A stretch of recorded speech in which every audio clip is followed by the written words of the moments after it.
returns to discuss his impending prison sentence. So my life would be in danger. This is, in essence, the death penalty. Plus, the Supreme Court makes some surprising ruling. He created the majority, joining with the liberals, to bring about a very good day for those who perform abortions and run abortion clinics, and a very bad day for women's health and for the babies who lose their lives in that process. Texas Senator Mike Lee weighs in.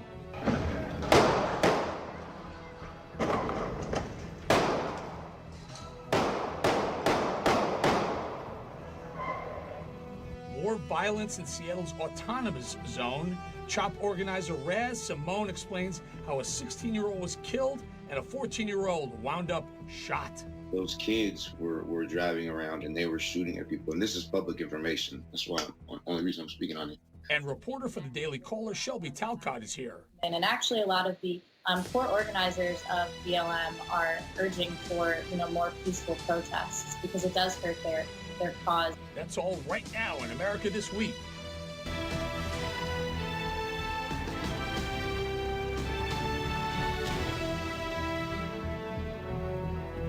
Welcome to America This Week. I'm Eric Bolling. We continue to grow as the hottest new political show broadcasts across the country.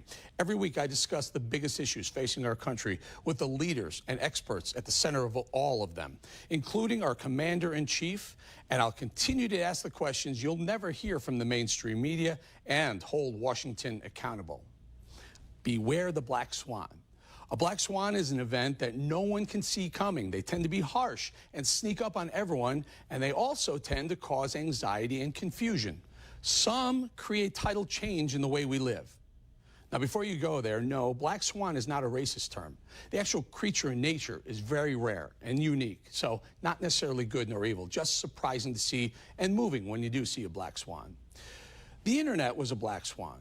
No one expected how incredibly massive the invention of the internet would be to day-to-day living. The world became both smarter and more productive the day they flipped the switch on the World Wide Web. And no, Al Gore didn't invent the internet. He invented climate alarmism. 9/11 was also a black swan, a very bad one. I'll never forget watching airplanes fly directly into the towers from across the street. Most people had no idea how far hate could drive people to killing each other. Practically speaking, however, 9/11 was that kind of event. Since we had no idea how easy it was to take down 3 passenger airplanes with box cutters, we're now forced to stand in long lines waiting to be barefoot and x-rayed before we fly. Other black swans in history, the printing press, stock market crashes, but 2020 has seen the rare double black swan. COVID-19 and the massive civil unrest in America are both black swans. No need to flesh out why the coronavirus is so significant, 127,000 dead Americans from a Chinese virus. The shutdown of the economy, no one saw that coming. Again, a black swan because we were totally unprepared as a country for this type of virus. Now, personally, I believe we'll one day find out that the Chinese government accelerated the virus to be more contagious and deadly. That's just my opinion. Hope I'm wrong. Black swan, nonetheless. And we'll change forever from this pandemic, by the way. Masks in public, sanitizing everything, keeping a distance from other people is here to stay. That brings me to the other black swan in 2020. The American people are agitated. The people are uneasy. Those protesting are uneasy over what they see as decades of unfair treatment. Others are uneasy because whether they agree with the protesters or not, they fear the outcome of the unrest. Protest is protected speech in America. In fact, I'm here on record saying change was long overdue. There have been too many instances of unarmed people ending up dead. It just shouldn't be that way. I'm also on record suggesting the way to change unacceptable practices is by peaceful protests. I support peaceful protests. That's not the black swan. That should have been expected. The black swan, you know, the part where no one saw it coming, was the corruption of the black protesters' message by the anarchists.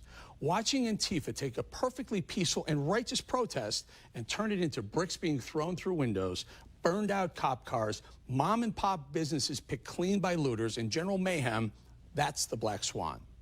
Who would have thought these mostly white anarchists would be able to hide their faces and blend in to the blacks protesting for police reform?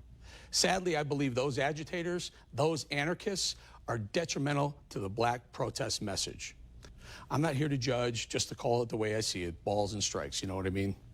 Final thought, the BBC just reported there's another Chinese virus on the way. Less like COVID, more like swine flu. One thing for sure, 2020 is known for perfect vision. I can see perfectly that 2020, the year, has been a really bad year so far. The good news, we made it through halftime so far. Mr. President, thank you for spending some time with our big Sinclair audience. Appreciate that. I'm sure they do as well. You know, when you do an interview with the president, everyone calls you and said, ask him this, ask him that. Right. I took them all down. I threw them all out because I wanted to do something a little different with you. I hope that's okay. A couple years ago, my son passed away in the middle of the night, opioid overdose, accidental at University of Colorado. That's right. Next morning, I get a phone call from the President of the United States. That was you, sir. He said, anything I can do? I said, not now. A couple of weeks later, it was Thanksgiving, the proverbial empty chair. On the way to the chair, you called again and said, are you and Adrian okay? I said, wow, that's amazing. You have a heart. I don't think people see the heart that Donald Trump has. I hope I'm not ruining your street cred, but when you watch all the TV news, when you watch what's going on with the rioting, and then the coronavirus death tolls, and then they point, these anchors point the finger at you, how does that make Donald Trump the person feel? So I don't like it, but I've gotten used to it and I fight it. All I can do is fight it on social media because the media, and Sinclair is terrific, I have to say, but the media is largely fake. A percentage of it, a big percentage, a horrible percentage if you think about it. It's fake news. And I don't say that as a joke. I say that it's actually beyond fake. It's fake and it's corrupt. They make up stories. They make up sources. They don't have source. Anytime you say anonymous source and a source that wants to remain secret, all this, it doesn't exist in many cases. Not in all cases, but in many cases. They say they got it on the grounds of this or that. They make up stories, almost like a fiction writer. The media is incredibly dishonest. I saw Biden interviewed yesterday. He did his first press conference in, I guess, almost 90 days. And he was reading the answers off a teleprompter. This was for question and answer. And they'd ask him these softball questions. How much do you dislike Trump? How much, I mean, really questions that were terrible and should not have even, I mean, it's embarrassing. And he's reading answers off a teleprompter. I say, I've never seen that before. Someone questioned his mental acuity, and his response, again, that he had those questions in advance, but his response was, I can't wait, these are his words, I can't wait to debate Donald Trump. What do you say? Well, his response actually was, I get tested all the time. But he was talking about COVID. Yeah. He wasn't talking about his acuity test. You know, it's called cognitive, and he didn't get the word. But he was really referring to something else because somebody was screaming, and one of the few questions that sounded real was that question. He said, I get tested all the time. But he was talking, I assume he was talking about the COVID, not cognitive. And now he's mixed up. Look, I look forward to the campaign. It's really just starting for us. We've done an incredible job. We built the greatest economy in the history of our world, not only here, and we had to turn it off because of what came in from China, because of the plague that came in from China right after we signed a trade deal. The ink wasn't dry, and it came in from China. I'm not happy about it, but we turned it off, and now we're building it back, and we have record job numbers last month. We get job numbers again soon, but we had record job numbers. We had record retail sales numbers. We're going to build it back fast. I think you know it maybe better than anybody because you know me better than most. I do. I was there in 2016 when I saw the polls doing kind of what they're doing right now, sir, where early, in the last year. Oh, much worse. Well, they didn't look good. They had Hillary Clinton beating you. They weren't looking too good, I guess. Fairly soundly. And I keep going into the internals on those polls. And this is something no one does. Certainly no one does on television. But I was doing it in 2016. I even spoke to you about it. I said, if you look into the internals, these people are polling wildly skewed towards Democrats. So if you ask more Democrats who's going to win, of course, you're going to look back. I think the same thing is happening. But these media outlets are the polling sources. Is there a fair poll out there? There are. And we have some really good ones, and we've gotten some really good polls. But I had the same thing in 16. I got numbers.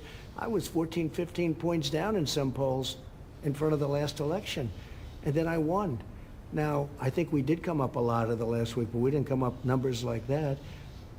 We won. It's the fake polls. I call them fake polls. They're suppression polls.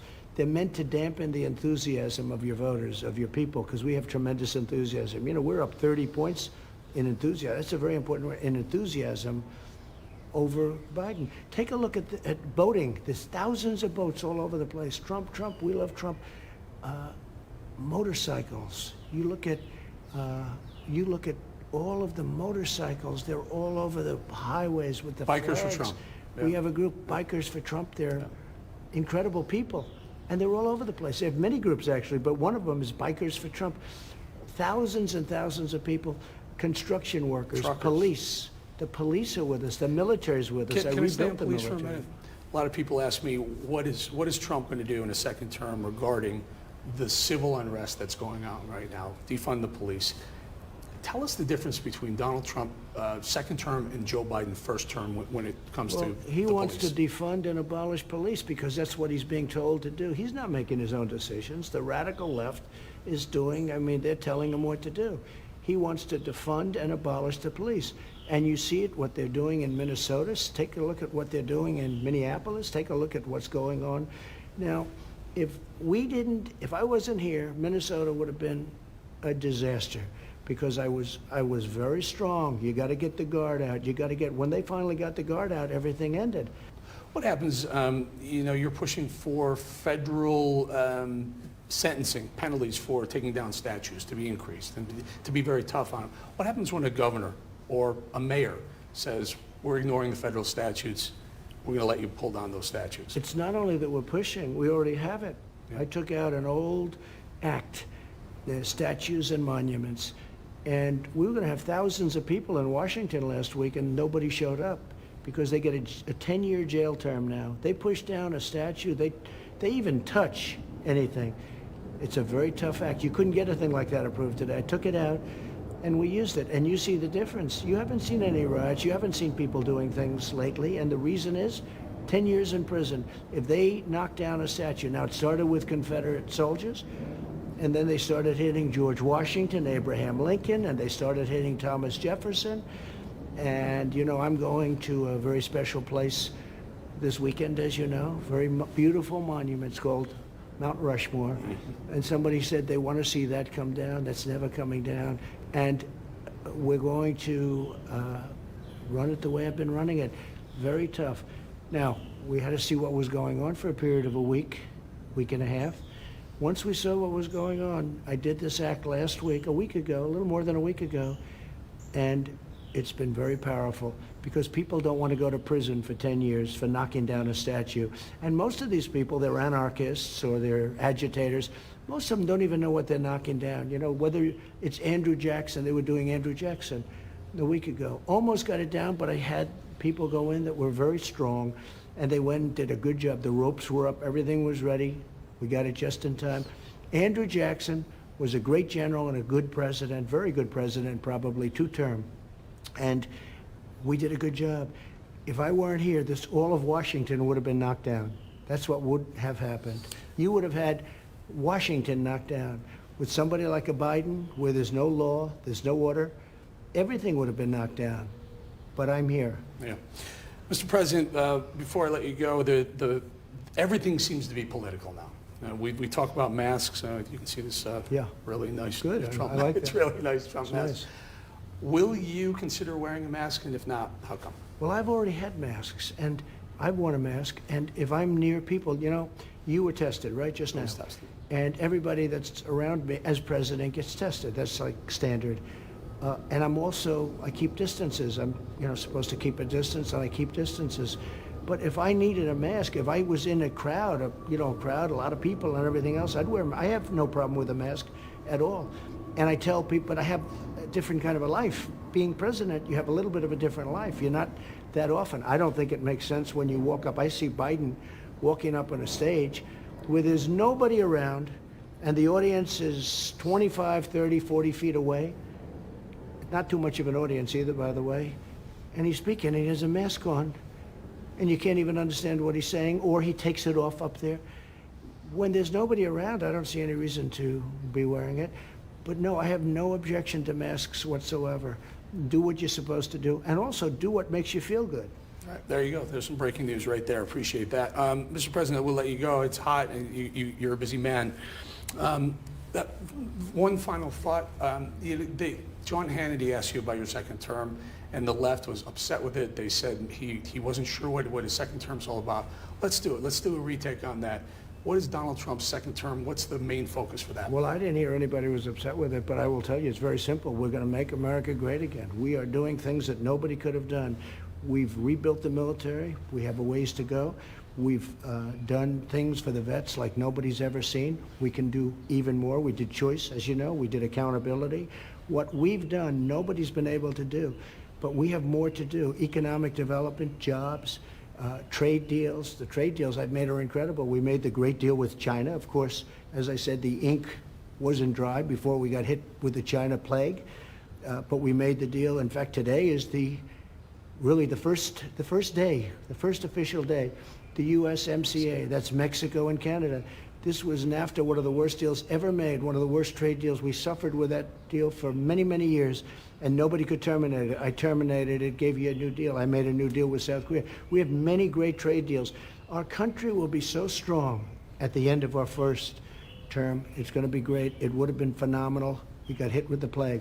At the end of the second term, it's going to be at a level that nobody will have ever seen a country. We're doing it, whether it's trade, whether it's military, all made in the USA. So important, made in the USA. One thing very important, we got to bring back our manufacturing, and I brought it back very big, but we have to make our own pharmaceutical products, our own drugs, prescription drugs. We have to make our own things. We're doing it now with steel. We're doing it now with a lot of different products. I've done that. But we can do it with a lot more. We want to build our own ships. We don't want to send out to other countries to build ships. So we have a lot of things we can do. We've done a lot, but we have a lot of things we can do. Always good to remind the American public what you've done in the first 3.5 years and continue. Well, you know, they say, everybody says it, and nobody even disputes it. In the history of our country, nobody has done more than I have in the first 3.5 years. And it's been really positive stuff. And we did get artificially hit by this horrible thing that came in from China. But that's now, you see what's going on. The stock market is getting close to a record. We have some great things. People with 401ks are getting to be very, very happy, very, very happy. I think we're going to do a fantastic job. Mr. President, appreciate your time. Thank you. Have fun at Mount Rushmore. Thank you. I'll have a good time. I love Mount Rushmore. That'll be great. Thank you very much. Good to see you again. So long. A federal judge has ordered longtime friend and confidant to the president, Roger Stone, to report to prison. He was convicted late last year on several counts of obstruction, witness tampering, and lying to Congress, and sentenced to 3 years and 4 months. Roger joins me now. Again, welcome back, my friend. So you've, do I get it right? You've exhausted your appeals now. You will report July 14th, barring any sort of pardon? I think that I have exhausted any reasonable appeal at this point. It's kind of ironic at a time when the Justice Department and the U.S. Bureau of Prisoners has agreed that those inmates convicted of nonviolent offenses be moved from incarceration to home confinement. So when one of the former prosecutors in my case, who's a longtime hitman for Hillary Clinton, trying to pass himself off as a non-political career line prosecutor, says I receive special treatment, I'm definitely getting special treatment. Started with FBI agents storming my home at 6 a.m. about a year ago, a little more than a year ago. It was a bit odd to see that kind of show of force. I mean, you're not a violent criminal. They're accusing you of lying to Congress, which, by the way, I'm pretty sure everyone in this swamp city does at one point lies to Congress. What's your appeal to the president? I believe Maria Bartiromo asked about it, and he said you're a good guy and you'll be okay. Do you take that? Have you heard from the president? I have not heard from him direct. I've heard from people who are mutual friends, but I read through his tweets from the moment I was arrested to the current day. Every one of his tweets has been supportive, and every one of his tweets has correctly questioned the fairness of my trial, the corruption of the forewoman in my trial. Just to be clear, Eric, I have filed an appeal not only of my conviction, but also of the judge's ruling seeking a mistrial and a new trial based on egregious and blatant juror misconduct. So I would like to live long enough to have those appeals heard. I think that the judge and the deep state seek to short-circuit that process simply by sending me to a facility where my life would be in danger. This is, in essence, the death penalty. I have prayed for a pardon or a commutation of sentence that would allow my appeal to go forward and for me to ultimately be vindicated in a fair court where I can get a fair trial by an unstacked jury, an unbiased judge, and in a real impartial jury. All right, Roger, final question. I got about a minute left, and I know we're having a little bit of audio problems. But final question, Michael Flynn case, Michael Flynn result. Tell us how that would affect you, and what are your thoughts of that? Well, I think the Michael Flynn case, and I'm very happy with the decision there, proves that the investigation into him, which was conducted by the same people who are seeking to destroy me and sought to destroy the president twice, is a fraud. How can my conviction be legitimate if the investigation into me was illegitimate? And Michael Flynn's case, General Flynn, a great American, his case proves declassified documents brought forward a couple weeks ago that the entire Mueller investigation was a fraud, politically motivated. So how can my conviction be good? Just as General Flynn was treated unfairly and was set up, so it is in my case. Same prosecutors, same corrupt cabal of criminals. All right, Roger, we're going to leave it there. And for all those trying to figure it out, over your left shoulder, it's AUH2064. Everyone who knows that's ever traded commodities in their life. That's Goldwater 64, Barry Goldwater. Roger Stone, thank you for your time, my friend. Thank you. Former National Security Advisor John Bolton has been in the headlines ever since his book, The Room Where It Happened, was released. Sinclair investigative reporter James Rosen spoke one-on-one with Bolton about his time in the White House and whether he believes there really is a deep state.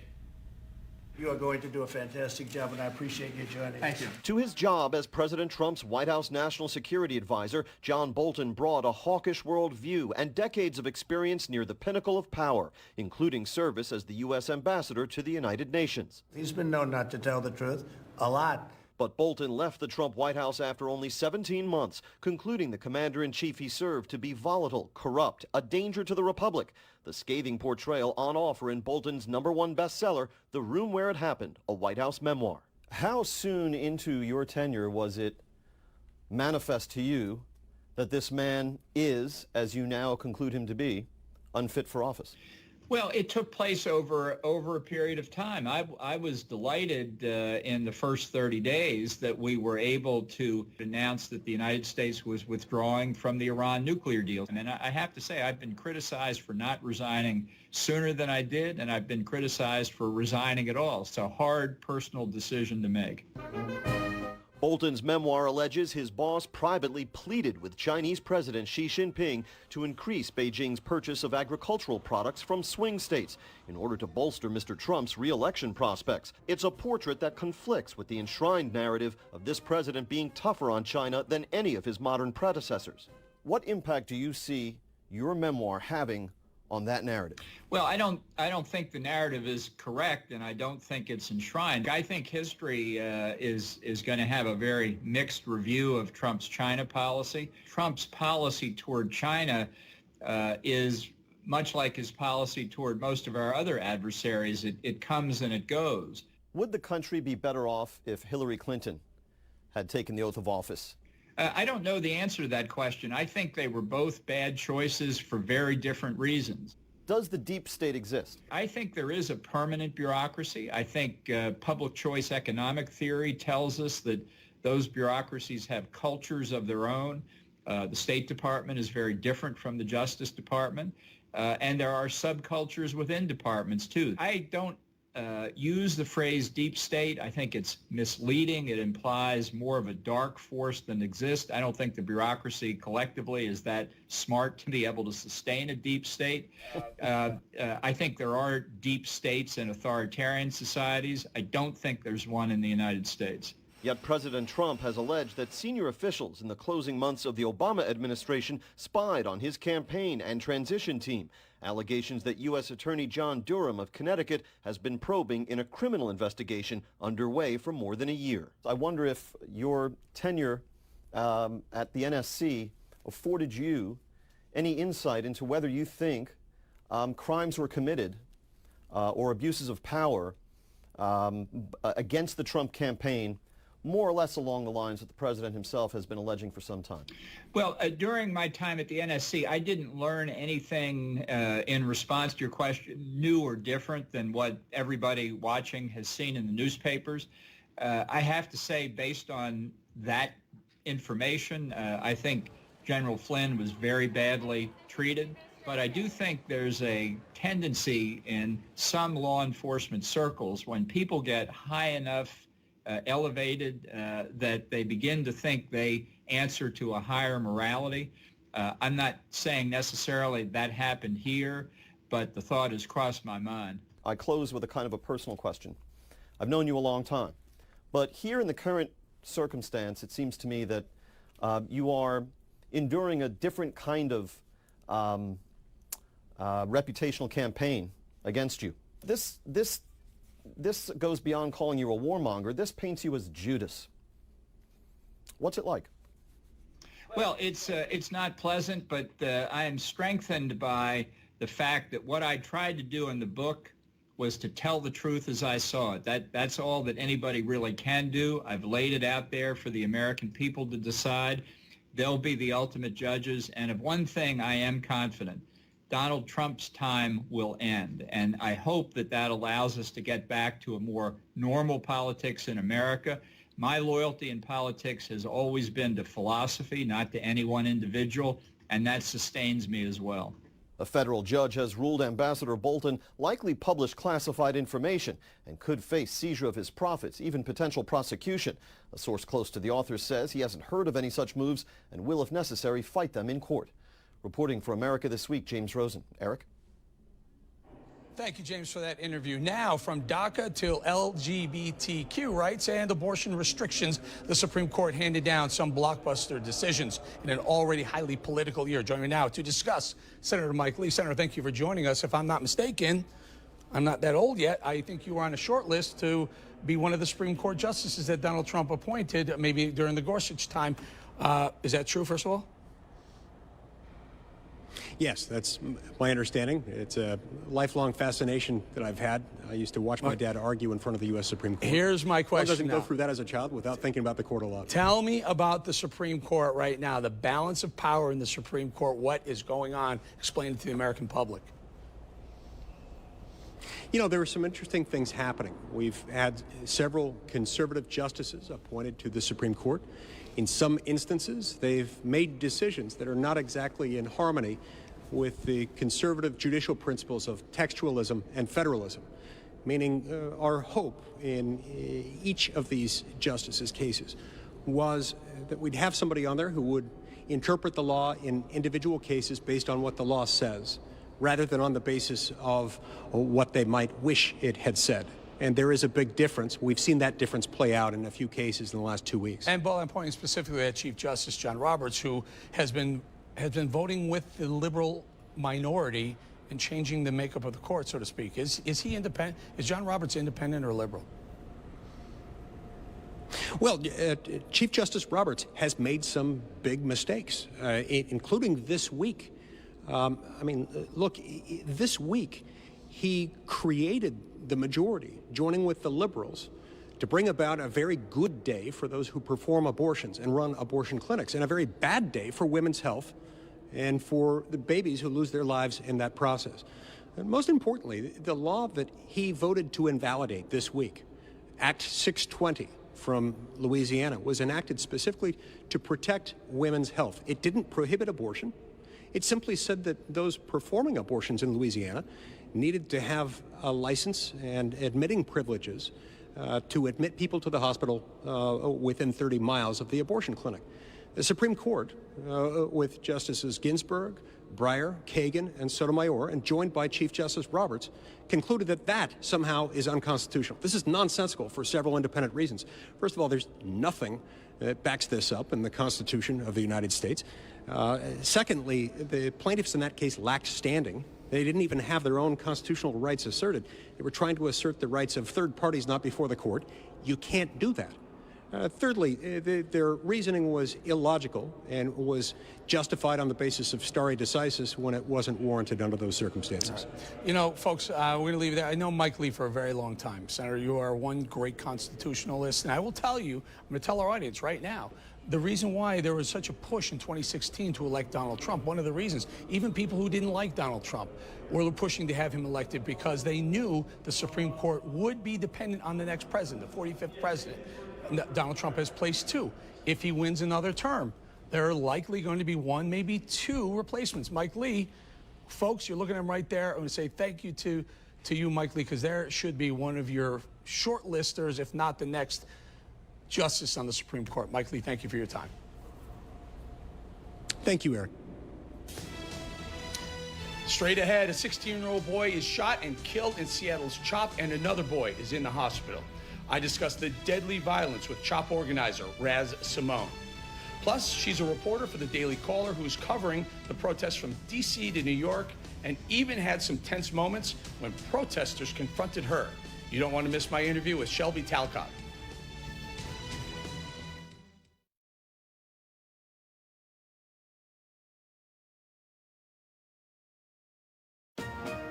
America, one nation.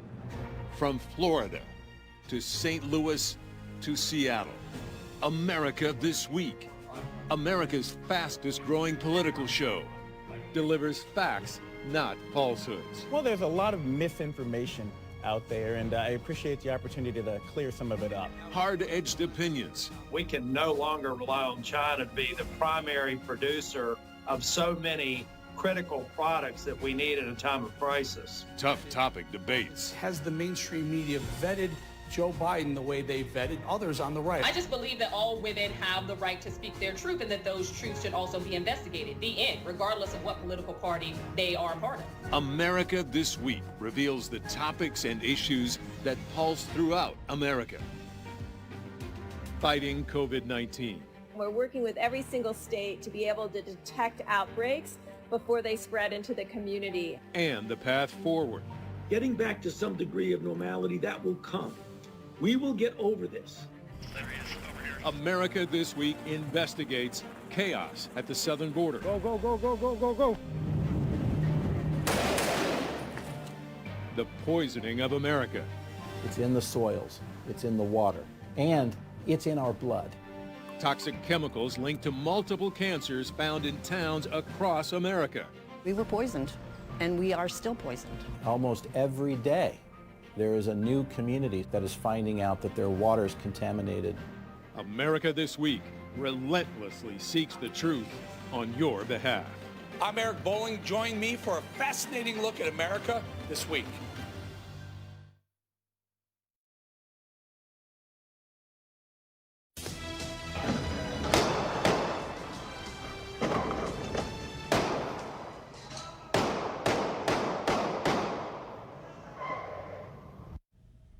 That's just the latest in yet another deadly shooting inside Seattle's autonomous zone, or CHOP as it's called. This time, a 16-year-old boy was killed.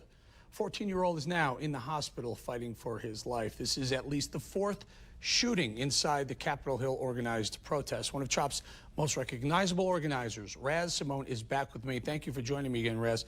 Boy, you know, last time we talked, there was one person who was dead. Now we have two. We've had several shootings. It's breaking down, but Raz, what happened? What went wrong? I mean, I think the media really stoked the fire of this and made it a target and put a target on the back of CHOP. You know, I saw threads on Facebook that said, if you're a child molester, come to CHOP. You know, if you want to come and kill someone, come to CHOP. People really, the media and social media really stoked that flame. And that's when you saw all these tourists coming, you saw all these people coming out. And then at nighttime, you'd see things like this where people are coming and just trying to play Grand Theft Auto in real life. Well, this is important distinction here, Raz. Is you telling me that the person or persons who shot the white Jeep that came around with the 16 and 14-year-old assassinated the driver and killed the other one is in critical condition. Those shooters were not part of the organized CHOP. Well, the people that were driving around, those kids were driving around and they were shooting at people. And this is public information. That's why only reason I'm speaking on it. They were shooting at people driving around. They pickaxe someone in the head, but they're just kids. I mean, they're, I'm sure later on in life, when the 14-year-old, if he survives, he'll think about it and think that he really made a mistake. But whoa, Rez, I bring you on because I think you're honest. I think you're truthful. I think you're believable. I know you're likable, but you can't say the 14-year-old in a car getting shot, fighting for his life. You can't point the finger at him. You got to, come on, Rez. No. You got to point the finger at the person who pulled the trigger. The 14-year-old had just pickaxed someone in the face and then stole their vehicle. And then they were running around with the gun shooting people out of the vehicle. So that vehicle that they were in, they were shooting Okay, you see what I'm saying here, Rez? Whether or not he started it, the fact that this is going on in the middle of a downtown area where businesses and people normally would thrive, that's got to scare the living daylights out of my audience right now. Did CHOP fail? Oh yeah, it failed. And it's sad. It's sad. There are people that are out there that were out there for good reasons, but the energy definitely changed. I mean, I withdrew myself, weeks back, but I still care about people that are out there. So here's my next question. I wrote a monologue about this exact thing. I believe in the right to protest. I believe in the First Amendment right. I believe Black Lives Matter had a legitimate, righteous reason to be protesting. When you add in this Antifa group, these left-wing nut jobs that are only interested in disrupting normal life in America, is this the problem here? Is this what happened, that Antifa hid themselves? They blended themselves within Black Lives Matter, and chaos ensued. Whatever groups did that is an issue. But I don't think that it's just left or just right. I think that it's a mixture of the two that have been doing that.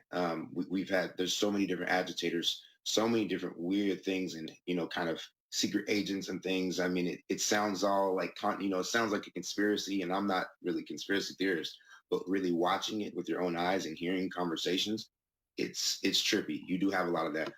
I've never seen anyone proclaim themselves to be Antifa, but I've seen things that look weird, and again, and it seems for serving both sides.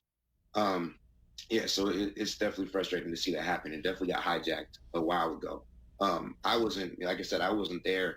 I got calls about it. I drove to the scene because I heard that, the gunshots were happening. I saw that happening. So I drove back there, and I actually put the 14-year-old in a car and drove him to the hospital, and just super quickly, because I saw how, last week the guy bled out for 30 minutes. Yeah.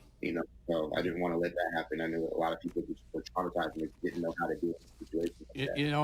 I last week I pitched to have you back to talk about President Trump and Vice President Biden going forward. We didn't get to that, so I'm going to do it again. I'd like to get you back, Raz. Appreciate your time. Raz Simone, everybody. Thank you. And the calls keep pouring in from around the country by the hundreds every week. We're listening, and we hear you. 888-601-0032. That call is toll-free. People are angry, frustrated, and sometimes sad, and some are listening to each other, trying to understand both sides and trying just to come together. Main question is, where's the common sense?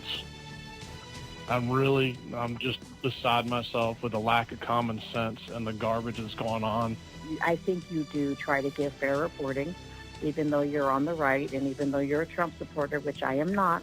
I appreciate the fact that you said you believe in BLM. I appreciate the fact that you say numerous times you're not a racist. So even though we're on different sides of the political fence, I appreciate the fact that you do try to give fair reporting. I've said it 1,000 times, but that's what I try to do each and every week on this show. Here's that number again, 888-601-0032. Again, it's 100% toll-free. You can also find even more content on my website, ericbolling.com. Also free. Keep calling, and I promise I'll keep working to make sure they hear you.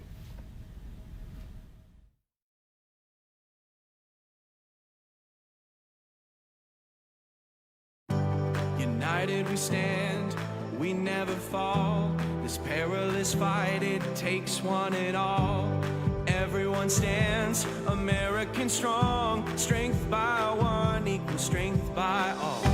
American values, American pride, your neighbor needs you, each person, each time. We stand, Americans united we stand. We stand, Americans united we stand. Ready to help, ready to serve, it takes everyone with steady nerves. Everyone stands, American strong, strength by one equals strength by all. American values, American pride, your neighbor needs you, each person, each time. We stand, Americans united we stand. We stand, Americans strong. City by city, state by state, town by town, stand American great. Everyone stands American strong, when strength by one equals strength by all. American values, American pride, your neighbor needs you, each person, each time. We stand Americans united we stand. We stand Americans united we stand.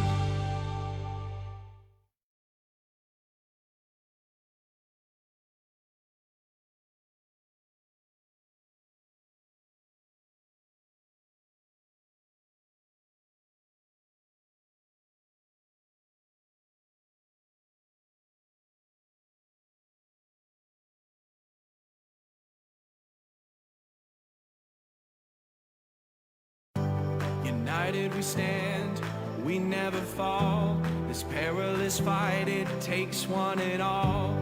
Everyone stands, American strong. Strength by one equals strength by all. American values, American pride. Your neighbor needs you, each person, each time. We stand, Americans united we stand. We stand, Americans united we stand.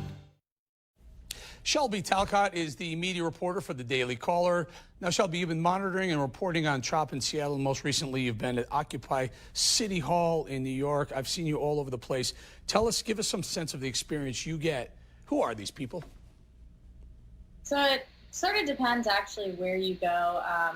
We were in Seattle a few weeks ago, and there was definitely a big mix of people. There were people there for the original Black Lives Matter movement, but then we also saw Antifa members and, you know, sort of more surly characters making their way into this group. Here in New York City, it seems to be a little bit more focused on the Black Lives Matter movement. Who are, you know, I did a monologue, and I said, I believe in the First Amendment right to peacefully protest. That's your First Amendment right. Your voice is important in America. But when the other groups that come in and they break windows and they loot and they create violence, and in Chop's case, when 2 people were murdered, who are committing these? I assume, am I wrong in assuming it's more of the Antifa types, the agitators, the U.S. agitators, people who hate everything about capitalism and the free markets? It feels like it's them, not necessarily Black Lives Matter. Would you agree with that? So I would, you know, it's obviously hard to tell, especially in the Seattle situation, who fired all the shots and all those situations. But definitely, you know, the Antifa types. There's some people who are out here. We saw last month in Washington, D.C., there were a lot of looters that didn't seem to be connected with the Black Lives Matter movement. And actually a lot of the core organizers of BLM are urging for, you know, more peaceful protests because it does hurt their cause and what they stand for. So you're in the middle of these autonomous zones, the protest areas. What is the major grievance? Is it just to create anarchy and disrupt life, civilization, or is there a specific? I know the Black Lives Matter, what their specific ask is, but I'm talking about the other ones, the agitator groups, the Antifas and the others, the far left crazies. What do they want? You know, I wish I could tell you definitively.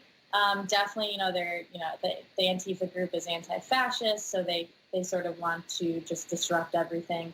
We saw some of them in Seattle were pushing to make their own autonomous zone, and it seemed like they wanted it to be permanent, whereas the Black Lives Matter movement were holding the area just to get demands that they wanted. So that was a big difference. Is Antifa sort of takes it this extra step at times. Okay, so white guy to white girl, I'm watching all these videos of woke white people pointing their fingers at black cops, yelling at black cops. It baffles me. I don't know how this helps the Black Lives Matter movement. What do you say to woke, your brother and your young millennial white people who are woke? Listen, I've been around these protests. There's certainly room for improvement within the police department. I think that goes without question, just as there's room for improvement in pretty much everything. But it is unfair, I think, to characterize, to put a blanket characterization over, every cop is, a killer, and every cop is, doing all of these horrible things. I think the majority of them are likely just, doing their job to the best of their ability. And Shelby, final thought here. You've been in the middle of these. You've seen the police officers, the law enforcement standing there while people were pointing their fingers at them, calling them awful names, terrible names, things that you would never, no one would put up if they weren't in uniform and on the street and someone said those things. What's your sense of that feeling of that cop having to do that? I think cops as a whole are extremely, frustrated. They're dejected. They're being called names even if they haven't done anything wrong. We saw one cop last night when it was his turn to leave the front line. He ripped off his mask. He was visibly frustrated. And, understandably so, because not every single cop is bad, just like not every single protester is bad. It's very much a nuance, and some of these protesters aren't understanding that, there's a lot of good cops out there. So. All right, we're going to leave it right there. Shelby Talcott, appreciate your time. Thank you. Stay safe. Want to make sure you never miss an episode of America This Week? It's very simple. Just set your DVR. We put up a list showing when we air in the city of your choice at the top of our Facebook page. Just go to facebook.com/America Bolling, all one word.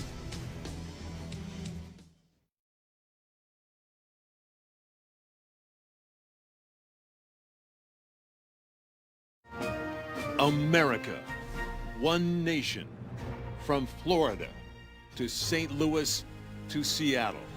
America This Week, America's fastest growing political show, delivers facts, not falsehoods. Well, there's a lot of misinformation out there, and I appreciate the opportunity to clear some of it up. Hard-edged opinions. We can no longer rely on China to be the primary producer of so many critical products that we need at a time of crisis. Tough topic debates. Has the mainstream media vetted Joe Biden the way they vetted others on the right? I just believe that all women have the right to speak their truth and that those truths should also be investigated. The end, regardless of what political party they are a part of. America This Week reveals the topics and issues that pulse throughout America. Fighting COVID-19. We're working with every single state to be able to detect outbreaks before they spread into the community. And the path forward. Getting back to some degree of normality, that will come. We will get over this. America This Week investigates chaos at the southern border. Go, go, go, go, go, go, go. The poisoning of America. It's in the soils, it's in the water, and it's in our blood. Toxic chemicals linked to multiple cancers found in towns across America. We were poisoned, and we are still poisoned. Almost every day, there is a new community that is finding out that their water is contaminated. America This Week relentlessly seeks the truth on your behalf. I'm Eric Bolling. Join me for a fascinating look at America This Week.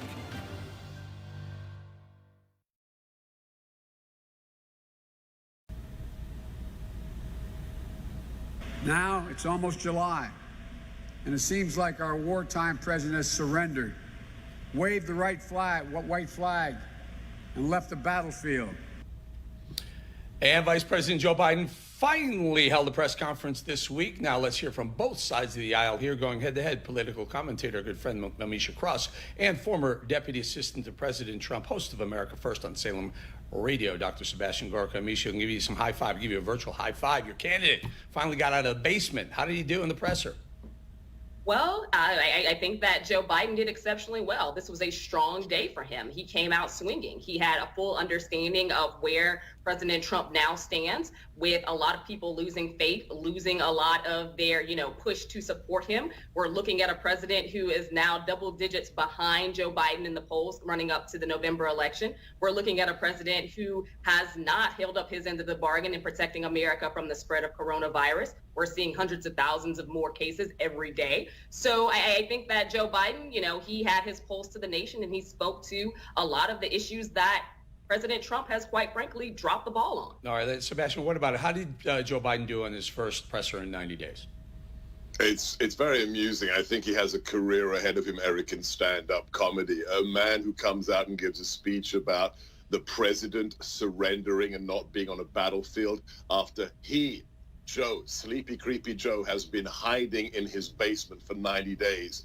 And then when he lies to the audience, he can't even get his lies right. He got one real question amongst all the softballs when somebody said, do you have cognitive issues that people are criticizing you for your cognitive capabilities? Joe Biden actually stuttered and ummed and ahed and then said, yes, I'm regularly checked for my cognitive issues and I don't have any. Eric, who gets regularly checked for having cognitive issues? I think that's everything America needs to know about Joe Biden. I'd like to see some of those reports. Misha, but let's talk about that for a second. That was, for me, that was the moment of, first of all, let's talk about the fact that Joe Biden had a list of questions pre-prepared and the people that he was going to call on in order. I found that very disconcerting for the first presser, but neither here nor there. Joe Biden says he's willing to do 3 debates with President Trump. I want to see it too, don't you?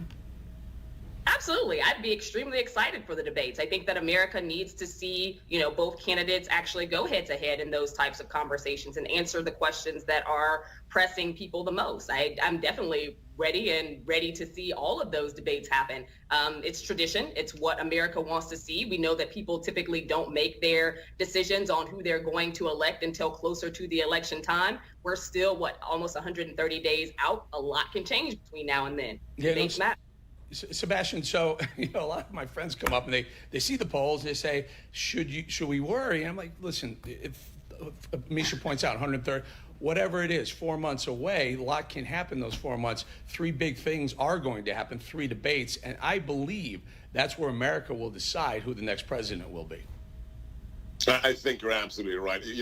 Most people aren't like us, Eric. They're not political junkies. Most people just live their lives, want to make that car payment at the end of the month. They'll decide on the way to the polling station in many cases. But when those 3 debates happen, I know what it's going to be. It's going to be a rhetorical bloodbath, and the victim is going to be Joe Biden in a little puddle on the floor. This man has cognitive issues. He doesn't know whether his sister is his wife. He thinks Super Tuesday is on Thursday. He thinks he's running for the Senate.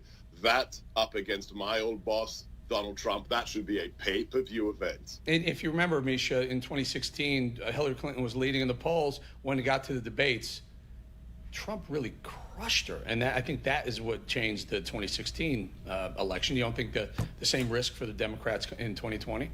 Well, the issue in 2016 was a lack of Democratic voter turnout. And I think that this year there is a lot more impetus to pull voters out. And judging by who Vice President Biden chooses to be his VP candidate this go round. Who is that? Who's that going to be? It's going to be a woman, and it's going to be a woman of color. In 2 weeks, we'll find out. So what do you think? You want to make we got to go. I just a quick thought. Who do you think it should be, Amisha? Kamala Harris. And what about you, Sebastian? I just think Martin Luther King is horrified. So we're judging somebody on their skin color. That's the opposite of what the Reverend stood for. It's appalling, but that's the Democrats. I will tell you, I've done this for a long time, politics. The biggest risk to the Trump campaign is a Michelle Obama vice president. That's about the only risk, the way I read it from here. Reading the tea leaves, everybody. Thank you, Misha. Thank you, Sebastian. Every week we honor first responders who died in the line of duty protecting our great country. Florida wildlife officer Julian Keene Jr. was shot and killed in June. He was off duty and trying to stop a hit-and-run suspect. Officer Keene was nicknamed Batman and spent his time mentoring area boys, a nickname well-earned. Officer Keene was with the Florida Fish and Wildlife Conservation Commission for 6 years. Police Officer Michael Lee with the Navajo Division of Public Safety in Window Rock, Arizona, passed away last month from COVID-19. Officer Lee was with the division for 29 years. He leaves behind a wife and children. Rest in peace, officers.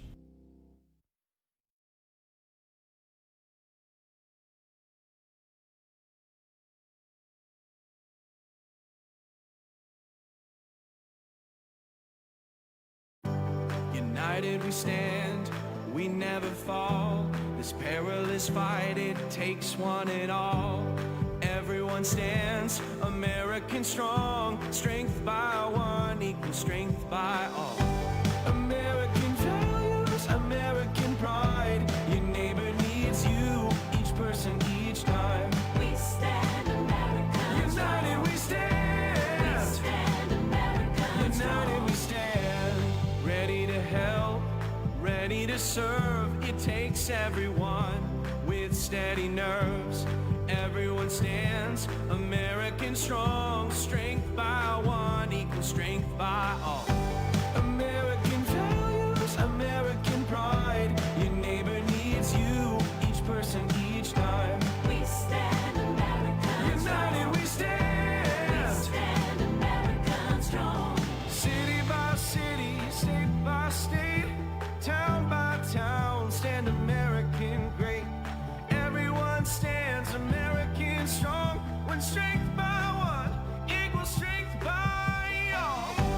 American values, American pride. Your neighbor needs you, each person, each time. We stand America. United we stand. We stand America. United we stand.